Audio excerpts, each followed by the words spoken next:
Welcome back. Panchayat ఎన్నికలు, పల్లెల్లో ఎన్నికల పండుగ వాతావరణం కనిపిస్తున్న పరిస్థితి మనం చూస్తూ ఉన్నాము. అయితే పార్టీలకు ఈ ఎన్నికలతో సంబంధం ఉండాల్సినటువంటి అవసరం లేదు. ఇది పల్లెల్లో ఎన్నికలకు సంబంధించిన అంశం అయినప్పటికీ పార్టీల హడావిడైతే పల్లెల్లో పెద్ద ఎత్తునే కనిపిస్తోంది. ఇంకో రకంగా చెప్పాలంటే ఒకవైపు ఏకగ్రీవాలపైన పార్టీలు కూడా ఫోకస్ పెడుతున్న పరిస్థితి కనిపిస్తోంది. ఒక విధంగా వేలం వెర్రి అని చెప్పొచ్చు. పెద్ద ఎత్తున వేలం వేసి పెద్ద మొత్తంలో డబ్బు, అంటే పంచాయతీలకు అభివృద్ధికి అన్నటువంటి మాట చెప్పి పెద్ద ఎత్తున వేలం దిశగా వెళ్తున్నటువంటి పరిస్థితి కనిపిస్తోంది. అంటే ఇది ఉండడం అనేది ఒకానొక సందర్భంలో ప్రజాస్వామ్యయుతంగా ఉన్నటువంటి పరిస్థితి ఉండదు కదా. సర్పంచ్ ఈ ఎన్నిక అనేది ప్రజలు ఎటుంటారు, అభివృద్ధి ఏంటి, ఎవరు మనకు పని చేసి పెడతారు, ఈ లెక్కలో ఉండాల్సినటువంటి అంశం. ఏకగ్రీవం అన్నటువంటి మాట అంటే ఎన్నికల్లో ఈ డబ్బులు ఇంత పెద్ద మొత్తంలో వృధాగా ఎందుకు ఖర్చు పెట్టాలి, తాగించి తినిపించి ఓట్లు వేయించుకునేందుకు ఎందుకు ఖర్చు పెట్టాలి, అభివృద్ధి దిశగా ఖర్చు పెడితే బాగుంటుంది అన్న ఆలోచన వినడానికి బాగానే ఉంది. కానీ ఇంత వేలంలో ఇంత పెద్ద మొత్తంలో వెచ్చించి ఇలా తీసుకుంటున్నారంటే దీని వెనక ఏముంది, పార్టీల ఇన్వాల్వ్మెంట్ ఎంత ఉంది అనేది మాట్లాడుకోవాల్సినటువంటి అవసరం ఉంది. డిస్కస్ చేద్దాం. గెస్టులు కూడా సిద్ధంగా ఉన్నారు. ప్రస్తుతం స్టూడియోలో మనతో పాటు ఉన్నారు బీఆర్ఎస్ సీనియర్ నాయకులు లక్ష్మీ నరసింహారెడ్డి గారు. నమస్తే అండి, వెల్కమ్ టు ద డిబేట్. నమస్తే. అండ్ బీజేపీ సీనియర్ నాయకులు విఠల్ గారు. విఠల్ సార్ నమస్తే, welcome to the debate. Good morning అండి. ముందుగా విఠల్ గారి దగ్గర నుంచి స్టార్ట్ చేస్తాను. విఠల్ సార్, ఈ ఏకగ్రీవాలపైన మీ అభిప్రాయం ఏంటి? అంటే ఇందులో రెండు వినిపిస్తున్నాయి నాకైతే. అంటే ఎన్నికలు అంటే అది ఊరికే ఆషామాషిగా జరిగేది కాదు, డబ్బుతో కూడుకున్నటువంటి వ్యవహారం. అభ్యర్థి నిలబడ్డ వారికి అలాగే ఉంటుంది, వాళ్ళని సపోర్ట్ చేస్తున్నటువంటి పార్టీలకు అలాగనే ఉంటుంది. సో ఈ క్రమంలో ఈ ఏకగ్రీవం అనేది ఎలా చూడొచ్చు? అభివృద్ధి కోసం ఏకగ్రీవం చేసి ఆ డబ్బును గ్రామాభివృద్ధికి వాడితే బాగానే ఉంటుందా? ఇప్పుడు ఆ వేలం పాటలు అవి చూస్తూ ఉంటే ఏకగ్రీవాల కోసం మీకేమనిపిస్తోంది? ముందుగా మీకు అక్కడ ప్యానల్ ఉన్నటువంటి నరసింహారెడ్డి గారికి, ఇందిరాకి అండ్ హెచ్ఎంటీ వీక్షకులకి గుడ్ మార్నింగ్ తెలియజేస్తూ, దాదాపు 2 సంవత్సరాలు అవుతుందమ్మా తెలంగాణ స్టేట్ లో గ్రామ పంచాయతీకి ఎన్నికలు లేకపోవడం అనేది.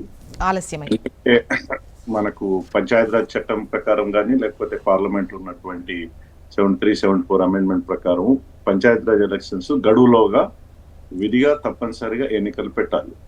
పెట్టకపోతే కేంద్ర ప్రభుత్వం నుంచి వస్తున్నటువంటి నిధులు ఏవైతున్నట్టు 15th కమిషన్ సంబంధించినటువంటి నిధులు రాకుండా పోతాయి. అది ఇప్పుడు దాదాపు 2 సంవత్సరాల నుంచి తెలంగాణ స్టేట్ లో ఎన్నికలు లేని కారణంగా నిధులు ఆగిపోయిన రకంగా చెప్పాలి. అంటే గ్రామాలలో అభివృద్ధి లేదు.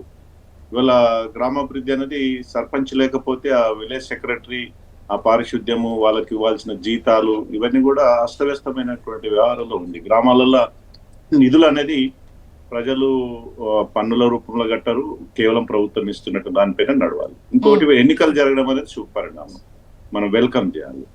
అయితే ఈ ఎన్నికలలో ఉన్నటువంటి ప్రక్రియను చూస్తే వార్తలలో చాలా ఆశ్చర్యకరమైనటువంటి వార్తలు వింటున్నాం. ఒక్కొక్కరు ₹1,00,00,000 వేలం పడుతున్నట్టు, 50 లక్షలకు వేలం పడుతున్నట్టు. మీ వేలం వేరేందో అర్థం కావట్లేదు.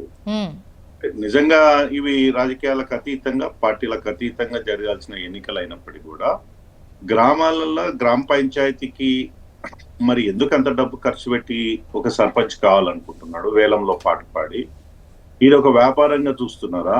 లేదంటే కొన్ని గ్రామాలలో ఈ రియల్ ఎస్టేట్ వ్యాపారం చాలా పెద్ద ఎత్తున జరుగుతుంటదమ్మా. ఎందుకంటే గ్రామ పంచాయతీలకి అవకాశం ఉంటది. ఎట్లా అంటే గ్రామ పంచాయతీల పరిధిలో ఉన్నటువంటి ఏదైతే డిటిసిపి అంటే డిటిసిపి లేఅవుట్స్ ఇచ్చినప్పటికీ కూడా ఆ సర్పంచ్ నియంత్రణ ఉంటది అక్కడ ఆయా ప్రాంతాలపై. సో సహజంగా వెంచర్స్ ఏర్పాటు చేసుకొని రియల్ ఎస్టేట్ వ్యాపారం చేస్తున్నటువంటి గ్రామ పంచాయతీ పరిధిలో ఈ ఎక్కువ వేలం జరుగుతున్నట్టు అనిపిస్తుంది. ఎందుకంటే వీళ్ళు 50 లక్షలు 70 లక్షలు ₹1,00,00,000 మారితే తర్వాత సర్పంచ్ ఎక్కడి నుంచి రికవర్ చేస్తాడు?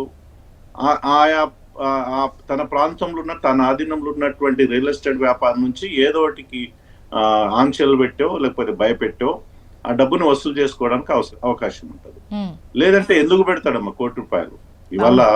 ఇవాళ మన మొత్తం సమాజం ఎట్లా మారిపోయిందంటే మానవ సంబంధాలని ఆర్థిక సంబంధాలే. ఎక్కడైనా తన ఇంట్లో కానీ ఇంకెవరికైనా ఇంత ఉదారంగా డబ్బులు ఖర్చు పెడతాడా? లేకపోతే దేనికోసం ఖర్చు పెడతాడు? పెడుతుందంటే ఏదో లక్ష్యం ఉంటది. ప్రజాసేవ మాత్రం ఇందులో కనిపించదు.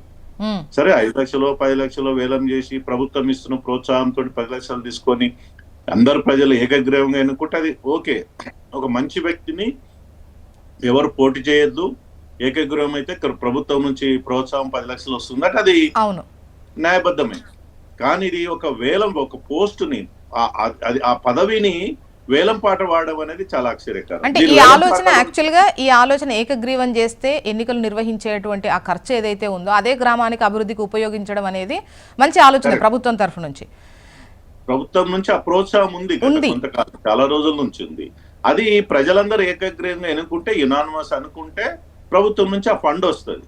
కానీ ఇక్కడ యునానిమస్ కాదు కదమ్మా, వేలం పాటలు. అంటే గ్రామాల్లో కూర్చొని పెద్దలందరూ నువ్వెంత వాడతావు ఈ పోస్ట్ కి, నువ్వెంత వాడతావు, చివరికి వచ్చిన డబ్బుని గ్రామ పంచాయతీ ఖర్చు పెడతారా? నాకు తెలిసి చట్టబద్ధంగా గ్రామ పంచాయతీ నిధుల్లో అది డిపాజిట్ చేసే అవకాశం ఉండదు. ఎందుకంటే ఇంత పెద్ద అమౌంట్, ₹1 కోటి 50 లక్షలు. సరే, ఇలా చూస్తే ఇండివిజువల్ గా ఈ ఎన్నికలు, ఈ కంటెస్టెంట్స్ ఇవి గ్రామాల్లో ఉండడం కన్నా మళ్ళీ పెద్ద మనుషుల తరహాలోనే ఆ గద్దె దగ్గర కూర్చొని ఎవరికొకరికి కట్టబెట్టడం, అంటే ఇట్లాంటి వేలం వేయడము, ఇటువంటివి అనేది ఎంకరేజ్ చేసినట్టు అనిపిస్తోంది. ఎగ్జాక్ట్లీ అమ్మా, అది గ్రామ అభివృద్ధికి కానీ ఇంకే రకంగా కూడా అది మంచి పరిణామం కాదని నా ఉద్దేశం. ప్రభుత్వం ఇచ్చే ప్రోత్సాహం కోసం ఏకగ్రీవం చేసుకోవడం ఒక పద్ధతి, అది మంచి. ప్రభుత్వం 10 lakhs ఇచ్చేది డైరెక్ట్ గా గ్రామ పంచాయతీ అకౌంట్ లో డిపాజిట్ అవుతుంది, అభివృద్ధి కోసం ఖర్చు పెట్టవచ్చు. కానీ ఇప్పుడు ఈ వేలం పాటలో ఉన్నటువంటి వచ్చిన డబ్బు నాకు తెలిసి, అంటే గవర్నమెంట్ సర్వీస్ లో పనిచేసినాం కాబట్టి, ఈ డబ్బుని ఆ గ్రామ పంచాయతీ అకౌంట్ లో డిపాజిట్ చేయడానికి అయితే వీల్లేదని నాకున్న అభిప్రాయం. అది ఎక్కడ పెడతారు అంటే, ఈయన వేలం పాటలో అంటే ఎవరో ఊరు పెద్ద మనిషి దగ్గర పెడతారా, తనాధీనంలో ఉంటాడా, లేదా గ్రామాభివృద్ధికి ఖర్చు పెడతాడా, దేనికోసం చేస్తారు అనేది ప్రశ్న. దీని వేలం పాట వెనకాల ఉన్నది డెఫినెట్ గా రియల్ ఎస్టేట్ వ్యాపార లక్ష్యం అమ్మ, 100%. అది రికవరీ కోసమే ఇంత పెద్ద పెడుతున్నారు. అది వచ్చిన దాంట్లో మళ్ళీ ఆ ప్రాంతంలో ఉన్నటువంటి రియల్ ఎస్టేట్ వ్యాపారస్తుని, లేఅవుట్ చేసిన వాళ్ళని బెదిరించో నయానో భయానో వసూలు చేసుకుంటారు తప్ప, ఇది ప్రజల పైన ప్రేమ కాదు, గ్రామాభివృద్ధి పైన ప్రేమ కాదు, గ్రామ పంచాయతీ సర్పంచ్ పెద్ద కిరీటం కాదు. సర్పంచ్ పోస్ట్ అనేది గ్రామాల్లో ఇప్పటికీ ఆ గతంలో ఒక గౌరవ మర్యాద ఉండేనేమో, కానీ ఇప్పుడైతే ఆ వాతావరణం ఉండదు. సరే, ప్రజలందరూ చైతన్యమత చదువుకున్న వాళ్ళు ఉన్నారు. సర్పంచ్ చేయాల్సింది ఏంటంటే గ్రామాల్లో ఉన్నటువంటి సీసీ రోడ్లు వేయడం, ఆ డ్రైనేజీని బాగా చేయడం, ఊరిని నీట్ గా ఉంచడం. ఇదివరకులా పంచాయతీలు కూడా గ్రామాలలో పంచాయతీ సర్పంచ్ చెప్పే వినే రకం లేవు. ఒకప్పుడు పెద్దలు ఉండేది. పంచాయతీ అయితే ఊర్లో ఉన్నటువంటి ఏ సమస్య అయినా, సివిల్ తగాదాలైనా ఇంకేదైనా తగాదైనా, ఆ గ్రామ పంచాయతీ కూర్చొని ఒక నిర్ణయం చేసేది. గ్రామాల కేసులు, పోలీస్ స్టేషన్ దాకా పోయేది కాదు. ఇప్పుడు అట్లా ఉండదు. నువ్వెవరు చెప్పేది అని వాళ్ళు చట్టపరంగా వాళ్ళు పోతారు. గ్రామ పంచాయతీ కేవలం ఉన్న నిధులతోటి రోడ్లు, డ్రైనేజ్ చూసుకోవడమే వీధి వాళ్ళ. దానికి ఇంత వేలం వేరే ఎందుకు అర్థం కాదు.